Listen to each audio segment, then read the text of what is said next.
Magandang tanghali Pilipinas, ngayon ay Miyerkules, Oktubre 3, 2018. Ito ang Agila Balita. Sabayin din tayo napapakinggan sa Radyo Agila DCEC 1062 sa Mega Manila at sa ating mga Radyo Agila Provincial Relay Station sa mga lungsod ng Dagupan, Lucena, Cebu at Davao.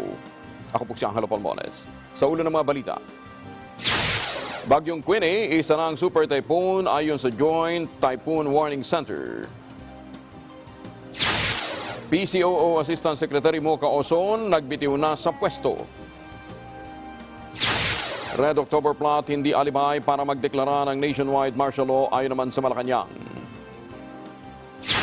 Senador Antonio Trillanes kakasuhan ng Presidential Anti-Corruption Commission kaugnay ng maling paggamit ng Disbursement Acceleration Fund. Militar, inatasan naman ng Pangulong Duterte na ubusin na ang mga NPA. Sa balitang abroad, U.S. Secretary of State Mike Pompeo at North Korean leader Kim Jong-un magkikita sa linggo. Sa detalye ng mga balita, nasa super typhoon category na ang Bagyong Queenie na may international name na Kongray. Ito ay base sa classification ng Joint Typhoon Warning Center na nakabase sa U.S. Ayon sa Joint Typhoon Warning Committee, taglay pa rin ang bagyo, ang lakas na hanging 260 km bawat oras malapit sa gitna at pagbugsong 315 km bawat oras. Katumbas na ng lakas nito na isang Category 5 hurricane. Ayon pa rin sa JTWC, gaya ng Typhoon Trame, mananalasa din sa Japan ang Typhoon Kongray. Ang direksyon nito na patungo ngayon sa Okinawa. Base sa sinusundang model ng Pag-asa DUST, ang bagyo ay nasa typhoon category pa lamang sa ngayon. Inanunsyo ng Department of Energy na naibalik na ang supply ng kuryente sa 93.43% ng mga kabahayang sinalanta ng bagyong Ompong noong Setyembre. Ayon sa DOE, sa kabuang 2,363,504 na mga bahay, 2,208,225 households na ang may kuryente. Nasa 12 electric cooperatives pa ang inaayos sa kabuuan na 22 nasira. Samantala, sinabi rin ng DOE na ipatutupad pa rin ang price freeze sa liquefied petroleum gas, gayon din sa gas, sa 4 rehiyong nasa ilalim pa rin ng state of calamity. 11 din sa 21 apektadong liquid fuel retail outlets ang balik na sa operasyon. Matatandang isinailalim ng Pangulong Rodrigo Duterte ang Ilocos Region, Cagayan Valley, Cordillera Administrative Region at Central Luzon sa state of calamity dahil sa pinsalang natamo dahil naman sa bagyo. Ipagbabawal na ng National Food Authority o NFA ang pag-aangkat ng mamahaling commercial rice. Ayon kay Agriculture Secretary Manny Piñol, ito'y para tugunan ang pagtaas ng presyo ng bigas. Paliwanag pa ni Piñol, magiging daan ito para mahila pababa ang presyo ng ibang commercial rice dahil wala nang mahal na bigas. Naglalaro lamang niya sa 50 hanggang 60 pesos per kilo ang mga bigas na Class A o ang 5% broken rice mula sa Thailand at Vietnam. Dahil dito tanging 25% broken rice na lamang ang pwedeng angkatin ng gobyerno at ng mga rice trader. Pinigpitan na ng Department of Agriculture at ng National Food Authority ang pagsusuri sa mga bigas na inaangkat mula sa ibang bansa. Ito'y para maiwasan ang pagkakaroon ng bukbok sa bigas. Ikinatuwa naman ito ng grupong Bantay Bigas na nagsabing tama lamang na suriin ang mga inaangkat na mga produkto. Ganyan sinabi ng grupo na mas makabubuti pa rin kung wala nang pag-aangkat ng bigas sa ibang bansa at sa mga lokal na magsasaka na lamang mismo bibili ng bigas. Nagsimula ng magtaas ng presyo ng tinapay ang ilang supermarket. 50 sentimos hanggang 1.50 ang itinaas sa kada pakete ng Tasty at Pandesal.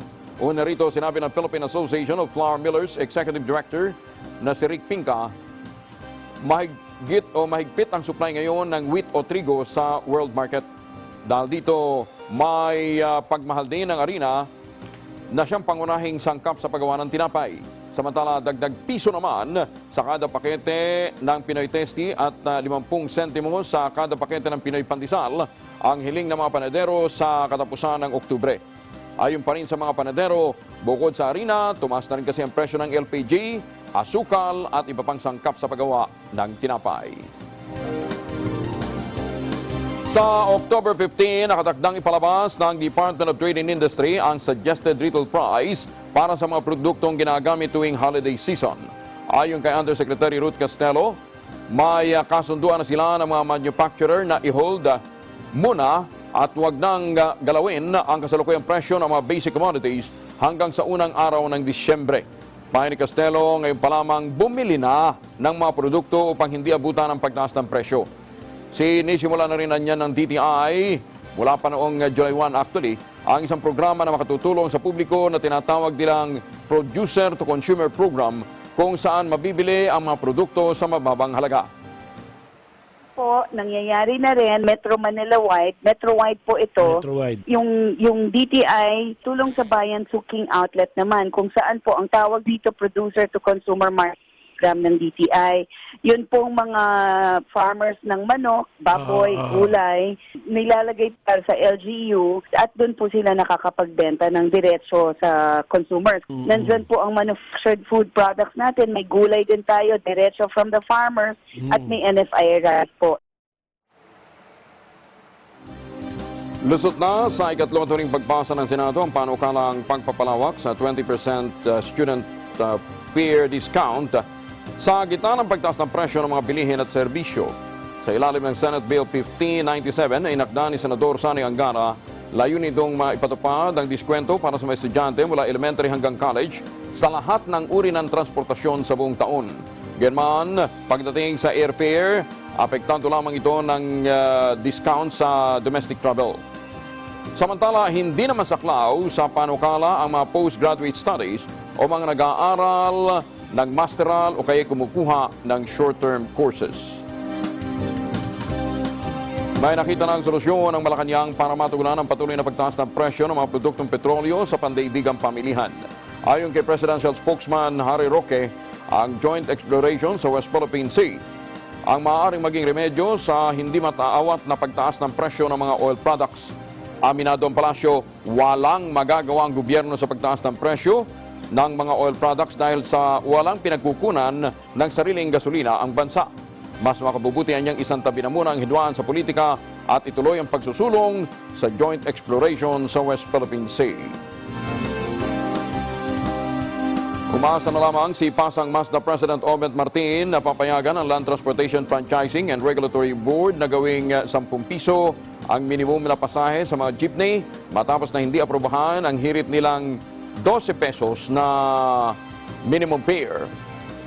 Pero bagamat tanggap na nila ang 10 pisong aumento sa pasahe, simula naman ito ng dagok para sa kanilang mga transport groups dahil sa pagtaas ng presyo ng diesel na umabot na ng 1.35 sa kada litro.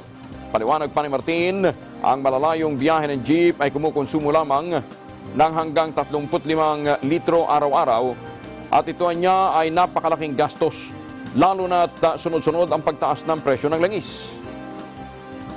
Kaya nga na sinasabi ko, piso, malaking tulong na rin po sa amin. Bakit yan, kung magkakaroon pagsunod-sunod na pagtaas, magkakaproblema na naman po kami. Wala naman ako pwedeng paghugutan ng pagbalik dito, kundi magtaas ko ng pamasahe na kung saan naapektuhan po ang ating mga mananakay. Binatikos din ni Obet Martin ang Department of Justice at ng Department of Energy sa kawalang aksyon sa mga para mag-imbestiga sa tunay na dahilan ng pagbaba at pagtaas ng presyo ng mga produktong petrolyo at ang laging idinadahilan ng paggalaw ng presyo sa pandaigdigang pamilihan. Ipaliwanag nila ng maayos. Dapat magkaroon ng talagang isang tunay na investigasyon para tayo, kami sa transport sector, kayo mga individual, mga pribado, masya naman sa paliwanag. Sa iba pang mga balita, mahigpit ang bilin ni Interior at Local Government Secretary Eduardo Anyo sa National Capital Regional Police Office na huwag tigilan ang mga naglipa ng counterfeiters sa Recto, Maynila. Sinabi ni Anyo, direktang lumalabag sa revised penal code at iba pang batas ang mga forgery shops sa Recto. Sabi pa ng kalihim, kahit tagumpay ang operasyon ng DILG sa lugar, patuloy pa rin naman ang produksyon hanggang ngayon ng mga pekeng dokumento. marami pa rin umano ang nakikinabang at naloloko ng mga peking dokumentong gawang rekto. Inobliga na rin ni Anyo si Manila Mayor Joseph Estrada na suportahan ang NCRPO laban sa mga namemeke sa rekto para masampahan ang kaukulang kaso. Minsan na nagkaroon ng operasyon ang MPD sa naturang lugar, nagresulta ng pagkakakumpiska ng 342 fake 8 LTO license cards, 23 peking LTO receipt, 65 blank LTO receipt, 370 blank PVC cards at mga ID card cutter. Gayon din, nakumpiska ang mga computer, laminating machine, printers at scanner. Undersecretary Joel Manglungsod ng Department of Labor sinibak ng Pangulong Duterte. Detalye mula kay Eagle News reporter Vic Samintak. Inalis ni Pangulong Rodrigo Duterte sa tungkulin si Undersecretary for Labor Relations Joel Manglungsod. Inanunsyo ito ng Pangulo sa kanyang talumpati sa Camp Juan Ponce Sumuroy sa Catarban, Samar. Hindi naman ipinaliwanag ng Pangulong dahilan ng pagpapalis niya kay Manglungsod sa pwesto, pero binanggit niya ang problema ng patuloy na pagsasagawa ng mga strike ng mga manggagawa na nakakaapekto sa ekonomiya ng bansa. Si Manglungsod ang isa sa mga kilalang makakaliwang leader na binigyan ng posisyon ni Pangulong Duterte sa kanyang administrasyon. Vic Samintak, Eagle News, ay amo 25. Nagbitiw na sa kanyang pwesto si PCOO Assistant Secretary Mocha Ozon. Sa kanyang pahayag sa budget hearing sa Senado sa panukalang budget ng PCOO, sinabi ni Ozon na kahit mahirap para sa kanya, iniwan na lamang niyang pwesto at magsasakripisyo. Napilitan daw siyang magbitiw sa pwesto dahil sa kanya ay pang-iipit at pang-hostage sa mga militanteng kongresista sa budget ng ahensya. Ako na po ang magsasakripisyo para maipasa na po ang budget ng PCOO. Ako po ay nagdesisyon na mag-resign na po. Para po sa mga bumabati ko sa akin, wag po kayong magkakamaling isipin na nagtagumpay kayo. Hindi ako nagbitiw sa posisyon dahil takot akong harapin kayo. Gusto ko lang na pag nagkaharap tayo, patas ang laban. Matagal na po kung inaakisahan na... Sabi pa ni Uso na isumitin na niya ang resignation kay Special Assistant to the President Bongo at nakausap na rin niya ang Pangulo pero tumanggi na ang magbigay ng iba pang detalye.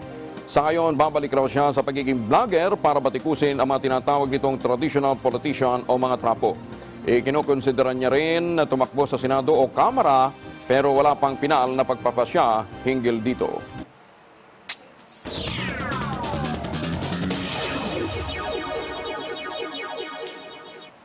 Babalik pa ang Agila Balita. Agila Balita.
the Philippines, Manila or Quezon City is a popular destination. But oftentimes the hustle and bustle of the city can be more stressful on your vacation. So when you feel the need to reconnect to nature or relax again, there's a beautiful oasis just outside of the city called the Garden at Ciudad de Victoria.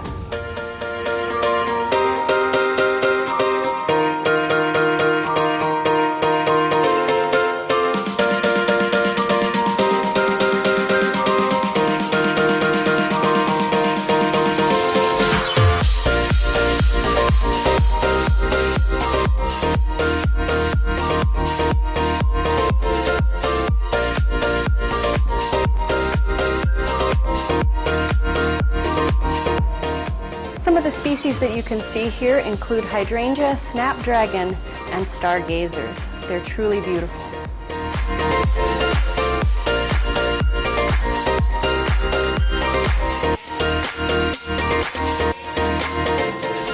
The gardens at Ciudad de Victoria are so peaceful, tranquil, and beautiful that it's become a haven for young couples and a very popular venue for engagement photos.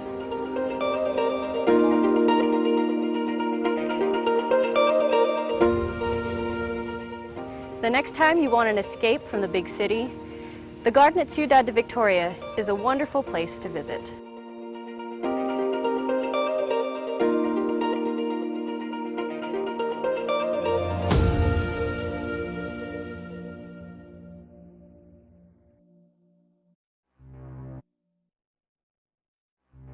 Agila, Balita.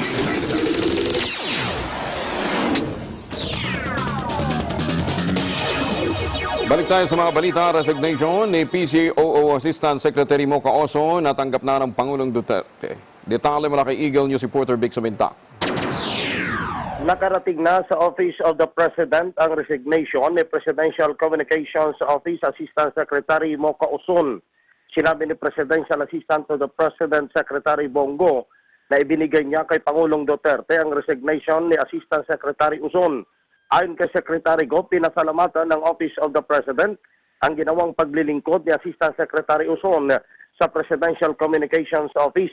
Inihayag ni Secretary Go na sa abroad pa lang si Oson ay tumawag na ito at ipinaalam ang kanyang intensyon na magbitiw sa kanyang pwesto. Vic Suminta, Eagle News, ay Amon. Yes, Angelo. May information kami na nominee pala si Mocha Oson ng ex-OFW party list, kaya siya ay nag-resign. Well, dito sa Malacanang, inihintay nga namin siya para kumpirmahin yon, pero ang sinasabi lang dito, particular yung office ni Executive Secretary Salvador Medialvega, accepted yung resignation nitong si Secretary Mocha Oson, pero yung tungkol sa kanyang political plan, walang sinasabi dito ang palasyo ng Malacanang, Angelo. Okay. Pero yung ibang tatakbo under bilang senador, kailan ang kanilang pagbibitiw? Bago yung filing ng Certificate of Candidacy, Angelo, dahil nakatakda yata, kung hindi ako nagkakamali, ay October 11. Oo. 6 yung cabinet official na posibleng tumakbo nga sa eleksyon sa susunod na taon. Ang matulog nga dyan, siyempre, pangalan ni Presidential Spokesman Harry Roque, si Secretary to the Cabinet John Ibasco. Pero kasi Secretary Ibasco, ang balita natin ay local position lang ang kanyang tatakbuhan. Si Secretary Tolentino, ang Presidential Political Advisor, ay tatakbong senador. Itong si Sap Bongo, senador din, yung tinatarget nito. Si Mamudyong at saka si Mamao ay mga local din yung local kanilang din, tatakbuhan. Oo. Yung dalawa pa, si Senador Secretary Bebot Bello, wala pa. Walang konfirmasyon kay Secretary Bebot Bello dahil nung huli namin siyang nakausap dito, tinatanong, mukhang ewan natin. Dahil alam mo naman, kapag politikong kausap mo, kahit na sinabing hindi tatakbo, minsan magugulat ka na lamang na kapaghain na pala ng COC, Angelo. Si Secretary Piñol. Secretary Piñol, ganun din, parang kay Secretary Bebot Bello din, na walang malinaw kung talagang sasabak. Dahil ang pinagbabatayan nila ang yung survey, mukhang hindi pumapasok doon sa tinatawag na winnable position sa mga survey, itong mga nabanggit na mga cabinet official ang Hindi, nangunguna nga sila eh. Pasok sila sa top 3. Kaya lang ang Page 3. sabi nga ni na Secretary Piñol, ang budget daw ang problema. Iwan natin kung iyon lang ang ginagawang dahilan. Kaya sinasabi namin dito, kahapon tinanong namin si Secretary Roque kung mayroon na bang ini-scout ang Office of the President na papalit dito sa mga cabinet officials. So far, ang sabi niya, maghintay na lang daw at may proper announcement din daw ukol dyan ang palasyo ng Malacanang tungkol dito sa mga cabinet officials na matunog na sinasabing sasabak sa halalan sa susunod na taon ng Angelo. Baka ngayon ang weekend, Vic. Anyway, maraming salamat, Vic, ha? Back to you, Angelo. Si Vic Sumintak live mula po sa palasyo ng Malacanang. Samantala, budget naman ng PCOO, hindi muna inaprobahan ng Senado. Secretary Martin Andanar, pinayuhang magsagawa ng reorganisasyon sa kanyang tanggapan. Detalye mula kay Eagle News reporter Mean Corbera. Hindi muna inaprobahan ng Senado ang panukalang budget ng Presidential Communications Operations Office para sa 2019 na umaabot sa 1.475 billion pesos. Sa halip pinayuhan ng Senador J.B. Ercito, ang chairman ng komite, ang PCOO, na magsagawa muna ng reorganisasyon. Sabi ni Senador Ercito, masyadong magulo information dissemination ng Malacanang. Inirekomenda ng Senador na ibalik sa dating setup ang press attaché ng Malacanang para palakasin ang imahe ng Pangulo at magkaroon ng iisang boses ang Malacanang. Sa kasalukuyang kasing proseso ng Press Secretary ang in charge sa Communications Department habang ang Presidential Spokesman ang nagsisilbi lamang na tagapagsalita ng Pangulo pero wala na itong hinahawakang departamento. Aminado si Ercito na sa gagawin organisasyon, maaring may mga mawalan ng trabaho. Sa November 13, itutuloy ng Senado ang pagtalakay sa pondo o sa hinihinging budget ng PCOO. Narito ang bahagi ng pahayag ni Senador Ercito. Sabi ko, it's a good chance for them to reorganize, to streamline, and to make the new department, the new old department, the Office of the Press Secretary, more efficient. So, may isang buwan pa naman. I think they have the time to draw up the plan doon sa pagbalik sa Office of the Press Secretary. Sana mas maging more efficient. Sabi ko, yung mga hindi na kailangan, kung kailangan tanggalin. Yung mga kailangan idagdag. So, it's a good chance for them also to reorganize. Itong 1 month period. Para sa Eagle News, Mean Corbera, AM1 with 25. Exempted sa panukalang expanded maternity leave ang mga micro, small enterprises o may maliliit na negosyo o kumpanya lamang. Ayon kay Senador Risa Ontiveros, isa sa mga nagsusulong ng panukala, aabot ng 89% ng mga establishmento sa bansang tinuturing ng mga micro enterprises.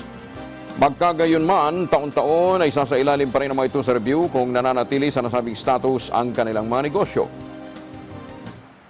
Sustained ang exemption nila, kapag lumago na sila, lumaki, at kakayanin na nilang mag-ambag din dun sa maternity leave yan. Saka lang sila magkakaroon ng counterpart. Pero doon pa lang ulit sa mga empleyadong babae nila na above the 60,000 ceiling ng SSS. Buti. Samantala, sinabi pa ni Ontiveros na tiniyak sa kanila ng Social Security System o SSS na ang regular na 16,000 pesos na maternity leave pay na ibinibigay sa kanilang mga miyembro ay hindi naman magagalaw. Matatandang lumusot na sa Bicameral Conference Committee ang Expanded Maternity Leave Bill na magkakaloob ng 105 araw na paid maternity leave wala sa kasalukuyang 60 araw sa normal delivery at 78 days naman o 78 araw para sa mga cesarean delivery. Malaking halaga ang kakailanganin ng gobyerno upang mapunan ang backlog sa programa sa pabahay sa buong bansa. Sa kanyang pagdepensa sa budget ng National Housing Authority para sa susunod na taon, sinabi ni Quezon City Congressman Alfred Vargas, 3.6 million ang kinakailangan ng mga kaukulang housing units. Sinabi pa ng mambabatas na mabigat ang nasabing problema at kailangang buhusan ang pondo pero ang malungkot na niya ay kinaltasan pa ng 88.94% ang 2019 budget ng NHA. Iminungkahi naman ni Vargas na para malutas ang backlog kahit tapos na ang pondo ng gobyerno, dapat pumasok na sa partnership ang NHA sa pribadong sektor. Sa kasalukuyan, sa kabila ng malaking backlog, nasa 68% pa rin ang occupancy rate sa mga pabahay project ng gobyerno. Kakasuhan naman ng Presidential Anti-Corruption Commission si Senador Antonio Trillanes Deport. Ito ay dahil sa iligal na paggamit umano ni Trillanes ng kanyang Disbursement Acceleration Program para pondohan ang lamppost project. Ayon kay PACC Executive Director Eduardo Bringas, inihanda na nila ang reklamo laban kay Trillanes at anumang araw ngayong linggo isasampanan nila ito sa Ombudsman.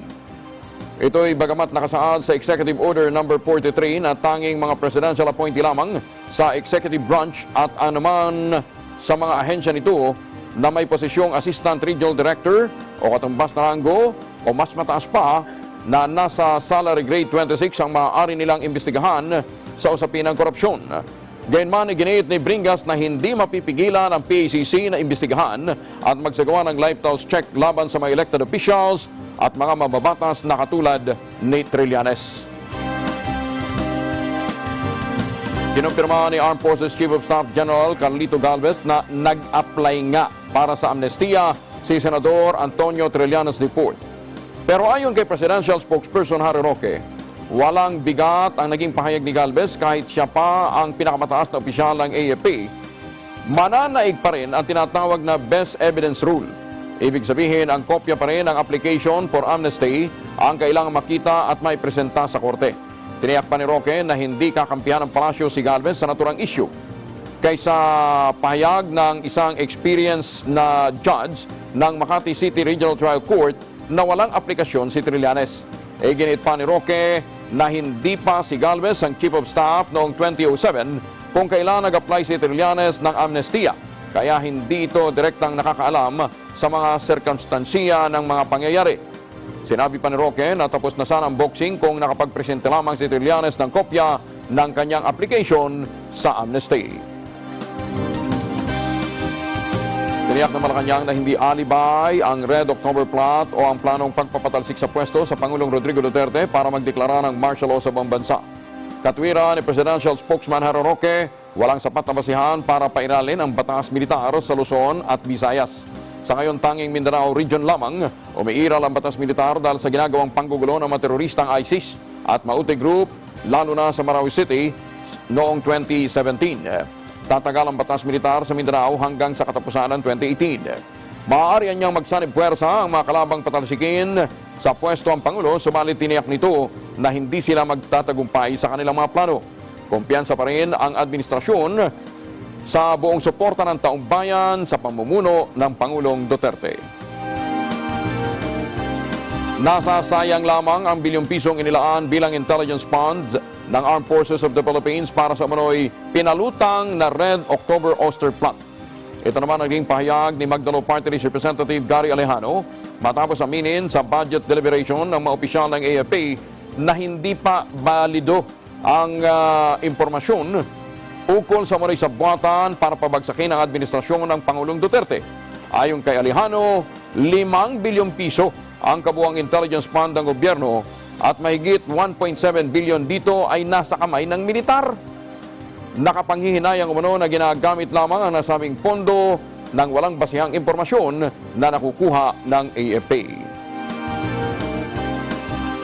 Nag-uwian na sa Mindanao ang mga Pilipino ISIS fighter mula Syria at Iraq batay sa report ng Washington-based Center for Strategic and International Studies o CSIS. Ayon sa CSIS, ito ay bunsod na unti-unting pag-atras at pagkatalo ng Islamic State sa Iraq at Syria, bunsod na walang humpay na pag-atake ng US coalition forces, Syrian at government o Russian forces. Mas marami nilang mga kapanalig ng ISIS sa Southeast Asia, lalo mula sa mga armadong grupo sa Autonomous Region in Muslim Mindanao o ARMM kumpara sa mga nakakasagupa ng US forces sa Afghanistan at Iraq. Sa nakalap namang impormasyon ng US State Department, planong magtatag ng sariling caliphate sa kanilang bansa ang mga foreign ISIS fighter. Samantala, pasok din ang Pilipinas sa listahan ng US State Department ng mga bansang may mataas na terrorist activity noong isang taon na kinabibilangan din ng Afghanistan, India, Iraq at Pakistan.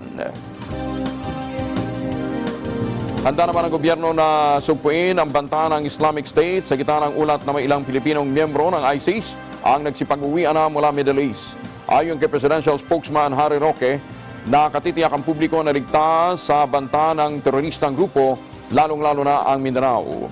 Nagkakaroon niya ang Pilipinas ng improvement sa counter-terrorism capabilities matapos ang digmaan sa Marawi City. Sa nasabing ulat, pasok din ang Pilipinas sa 5 bansang may mataas na terrorist activity noong isang taon. Muling nanindigan si National Security Advisor Hermogenes Esperon Jr. na sindikato ng droga ang nasa likod ng extrajudicial killings na nangyayari sa bansa. Binigyan diin ni Esperon na walang kinalaman dito ang Pangulong Duterte. Bagkus ang nangyayaring patayan niya ay resulta ng drug war sa pagitan ng magkakalabang sindikato. Para anumano ito upang patahimikin ang mga pwedeng tumistigo laban sa mga big-time drug lord. Binigyan din pa ni Esperon na mula nang maupo bilang Pangulo ng bansa ang Pangulong Duterte, nagpapataya na ang mga nasabing sindikato. Matatandaan na muling naungkat ang naturang usapin matapos ang tila pag-amin naman ng Pangulong Rodrigo Duterte sa pagkakadawit nito sa mga kaso ng extrajudicial killings bunsod ng kanyang madugong kampanya kontra iligal na droga. Babalik pa ang Agila Balita. Agila Balita.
Baka kasama naman natin si Henry Palma, Program Officer, Arts and Design Unit ng Metrobank Foundation, at si Maria Rona Larabes, ang Grand Award naman ng Metrobank Arts and Design Excellence o MAID.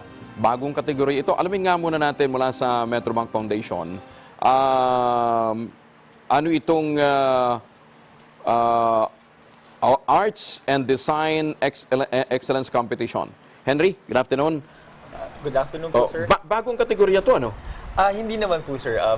Ito pong sa sculpture competition na kung saan ito ay under the Metrobank Art and Design Excellence or MAID ay ano po, 2 years na po namin ginagawa para sa mga professional sculptors. Hindi katulad kasi ng outstanding teacher, outstanding police, at saka yung mga sundalo natin, di ba? Na medyo may katanggalan na. Ito, last year.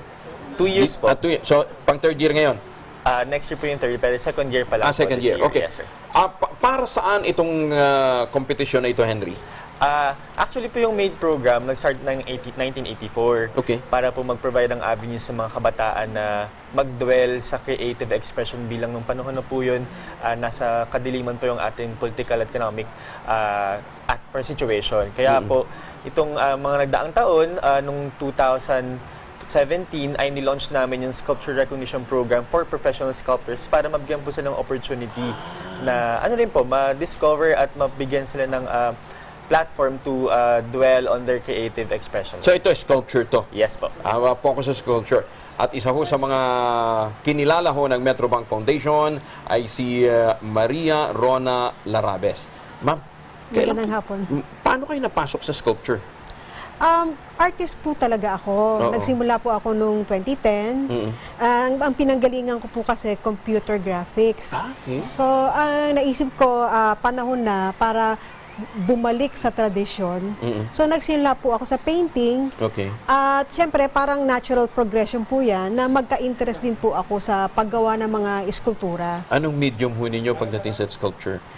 Iba-iba po eh. Pero ang pinaka-dominant po, nagsimula po ako sa clay at sa resin. Pero dahil meron po akong background sa computer graphics, nagtungo po ako sa tinatawag nating 3D printing. So, kumbaga, imbis na nag-sculpture ako sa clay, ginagamit ko po is computer para gawin yung sculpture. And then, sinasalang ko po dun sa 3D printer. So, sa 3D printer po, parang isang meltable plastic po na tinatawag na PLA. Yun po yung pinaka-medium niya. Ano yun? Maganda ito kumpara dun sa pagka nilililok mo. Well, magkaiba po sila. Hindi ko rin po masasabing mas superior yung isa over dun sa ano. Kasi para po sa akin, kung ano po yung pinaka-konsepto, yun po ang nagdidikta kung ano yung materyales na pwedeng gamitin. Pero mas fulfilling ba ito kaysa dun sa traditional na sculpture? Para sa akin po, kasi po ang pinanggalingan ko po nga is paglilok gamit ang computer. Although, kaya ko rin naman pong humulma using the traditional clay methods. Nagagawa ko po na po yan. Pero meron kasi mga bagay na mas kainam-inam kung ang ginagamit ay 3D printing. Katulad po nung piyesa ko sa Metrobank. Ayun. Ano nag-inspire sa inyo para gawin yan? Actually, unang-una, ang iniisip ko po, gumawa ng isang konsepto na nakaka-relate sa ating archipelago.